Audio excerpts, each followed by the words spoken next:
Hello friends, कैसे हैं आप सब। स्वागत है आपका। उम्मीद है आप बहुत ज़्यादा ही शानदार होंगे। तो साथियों, बात करने वाले हैं इलाहाबाद हाई कोर्ट आरओ और एआरओ की नोटिफिकेशन जो है आपको कब तक देखने को मिलेगा, साथ में इसका एग्ज़ाम जो है कब तक पड़ सकता है, इसके बारे में बात करेंगे। और दूसरी चीज़ बात करने वाले हैं यूपीपीसीएस 2025 मेंस को लेके कि इसका फॉर्म कब तक आने वाला है और इसको लेके आपकी क्या स्ट्रेटजी होनी चाहिए। तो पहली बात करते हैं इलाहाबाद हाई कोर्ट आरओ और एआरओ को, क्योंकि आज जो है चर्चा का विषय बना ये, क्योंकि इसकी एक टेंडर की नोटिस जो है वायरल हुई।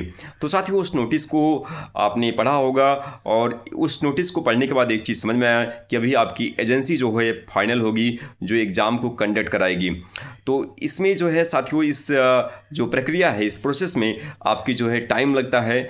और जहाँ तक पहले लग रहा था कि इसका फॉर्म जो है दिसंबर के लास्ट में या जनवरी के फर्स्ट वीक में आ जाएगा, लेकिन इस नोटिस को देखने के बाद ऐसा लग रहा है कि इसका जो है फॉर्म जो है आपको फरवरी के लास्ट में या फिर मार्च के आसपास देखने को मिलेगा। मार्च में भी मिल सकता है या फरवरी के लास्ट में चांसेस है। तो मोस्टली मुझे जहाँ तक लग रहा है कि ये मार्च के आसपास जो है जाएगा, क्योंकि साथियों होता क्या है कि अभी आपका एजेंसी फाइनल होगी, फिर इसके बाद उसको बहुत सारी चीज़ें जो है बताया जाएगा, फिर इसके बाद वो नोटिफिकेशन जारी करने की जो है प्रक्रिया होती है। लेकिन इलाहाबाद हाई कोर्ट में एक बड़ी खास बात ये है कि जब आपका नोटिफिकेशन आता है उसके 3 महीने के अंदर जो है आपका एग्ज़ाम वगैरह जो है हो जाता है। तो जो भी साथी इसकी तैयारी कर रहे हैं, उसकी तैयारी जो है अगर उनको समय मिल रहा है तो बहुत अच्छे से जो है तैयारी करें अपनी, क्योंकि इसमें टाइपिंग भी है, तो टाइपिंग भी जी धीरे धीरे जो है करते रहें। इससे उनकी टाइपिंग भी तैयार हो जाएगी और जो भी इसका सिलेबस है एग्ज़ाम का, उसको जो है मल्टीपल जो है रिवीजन करने का और भी आपको टाइम मिलेगा। तो इसका एग्ज़ाम जो है कब तक पड़ सकता है, तो साथियों अगर इसका मार्च के आसपास मुझे लग रहा है इसका नोटिफिकेशन, अब जो है इस नोटिस को देखने के बाद मुझे लग रहा है कि मार्च के आसपास जो है इसका नोटिफिकेशन आपको देखने को मिल सकता है।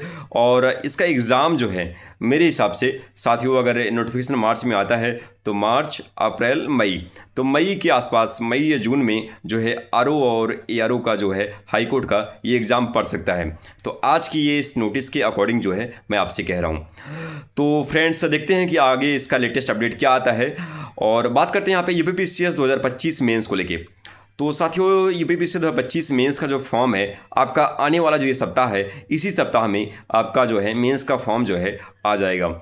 अब ये है कि इसका एग्ज़ाम, तो एग्ज़ाम आपको कैलेंडर जो आएगा उसमें आपका एग्ज़ाम डेट जो दिख जाएगा। अभी इसका एक्सपेक्टेड है कि इसका लास्ट मार्च में आपका एग्ज़ाम जो है पड़ सकता है। तो इस कैलेंडर जो आपका आने वाला है 25 दिसंबर के बाद जो कैलेंडर देखने को मिलेगा, उसमें जो है स्पष्ट तरीके से आपको एग्ज़ाम डेट जो है दिख जाएगा। तो साथियों, और बहुत सारे कन्फ्यूजन भी है कि आप एग्जीक्यूटिव के लिए पास हुए हैं, स्पेशल के लिए, या फिर एससीएफ आरपीओ के लिए बहुत सारे साथी हैं एलिजिबल हैं, तो किस में हुआ है, तो इस बार आप जब मेंस फॉर्म भरेंगे तो उसमें देखने को मिल जाएगा।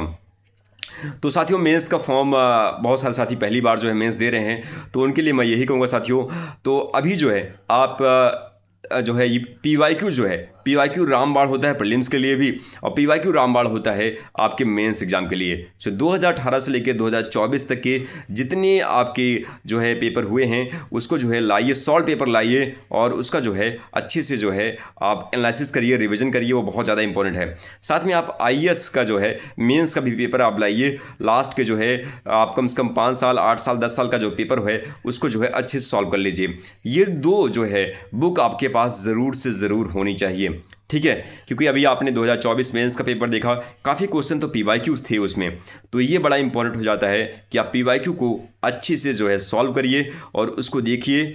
और आप अब बात आती है कि कौन कौन सी पीवाईक्यू को बुक सबसे इंपॉर्टेंट है, मतलब कौन सी पब्लिकेशन की आप बुक ले सकते हैं। जैसे एक आप दृष्टि आईएएस की आती है, एक घटनाचक्र की पब्लिकेशन की आती है और एक यूथ की आती है। तो उसमें आप जाइए, देखिए कि कौन सी आपको लगता है कि इसकी जो लैंग्वेज है वो ज़्यादा आपको समझ में आ रही है। तो उसमें वैसे 3 बुक है मार्केट में, तीनों में से कोई एक जो है आप उठा लाइए और उसी का जो है मल्टीपल रिवीजन करिए। मेरे हिसाब से पीवाईक्यू जो है मेंस के लिए बहुत ज़्यादा इंपॉर्टेंट हो जाती है, तो उसको जो है अच्छे से आप जो है रिवीजन करिए। बाकी साथियों, और भी जो चीज़ें हैं, कोचिंग के नोट्स वगैरह है, बहुत ज़्यादा नोट्स के जो है कलेक्ट मत करिएगा। कोई एक नोट्स जो है मेंस के लिए आप कलेक्ट करिएगा, क्योंकि बहुत सारी किताबें आप कलेक्ट करके लाएंगे और मार्च में आपका है तो आप उसका रिवीजन नहीं कर पाएंगे। और रिवीजन बहुत ज़्यादा इंपॉर्टेंट हो जाता है, क्योंकि फरवरी के बाद बहुत ज़्यादा प्रेशर जो है क्रिएट हो जाएगा आपके पास, क्योंकि आपको पता है मेंस में 8 पेपर होते हैं। तो अभी जो है बहुत ध्यान से जो है मेंस के लिए जो भी आप नोट्स बुक्स जो भी आप चुनाव कर रहे हैं, बहुत ध्यान से चुनाव करिएगा। बहुत ज़्यादा बुक्स जो है कलेक्ट मत करिएगा, क्योंकि टाइम कम है और रिविज़न आपको बहुत ज़्यादा करनी है, क्योंकि चीज़ें आपको याद रहेंगी तभी आप लिख पाएंगे। यहाँ पे प्रीलिम्स की तरह आपको आंसर को पहचानना नहीं है, आपको लिखना है अच्छे से, वो भी स्पीड के साथ लिखना है। और इसके लिए साथियों आपके पास रिवीजन बहुत अच्छा होना चाहिए। ठीक है, तो आप पहली चीज़ की PYQ आप लाइएगा, एक PCS की, एक IAS की। इसके बाद जो भी नोट्स आप चुन रहे हैं उसका ध्यान से चुनिएगा और कोई एक ही लीजिएगा। ऐसा नहीं कि आप दृष्टि IAS की भी उठा लाएँ, ध्येय IAS की भी उठा लाएँ, ऐसा बिल्कुल मत करिएगा। कोई एक नोट चूज़ करिएगा और उसी को जो है मल्टीपल जो है रिविजन करिएगा। And thank you so much friends, मिलते हैं नेक्स्ट वीडियो में।